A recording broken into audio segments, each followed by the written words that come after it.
গাজীপুর মহানগরীর টঙ্গীতে 2 শিশুকে কুপিয়ে এবং জবাই করে হত্যার ঘটনা ঘটেছে। শুক্রবার 4টার দিকে নগরীর টঙ্গী পূর্ব আরিচপুর রূপবানের মার টেক এলাকায় এই ঘটনা ঘটে। খবর পেয়ে ঘটনাস্থলে যান পুলিশ। বিস্তারিত থাকছে এমি আজিজের প্রতিবেদনে। নিহত শিশু আব্দুল্লাহ এবং মালিহা ব্রাহ্মণবাড়িয়া জেলার বাঞ্ছারামপুর থানার তাতোয়াকান্দি গ্রামের আব্দুল বাতেনের সন্তান। তারা সপরিবারে পূর্ব আরিচপুর এলাকা জনৈক্য সানোয়ারের 8তলা ভবনের 2য় তলায় ভাড়াটিয়া হিসেবে বসবাস করছিলেন।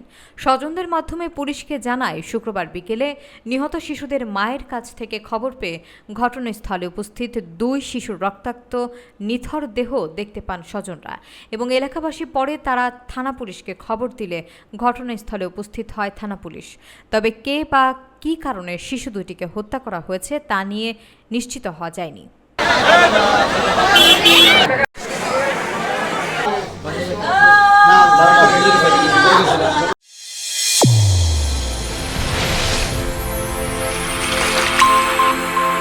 চ্যানেল A1 হৃদয়ের স্পন্দন।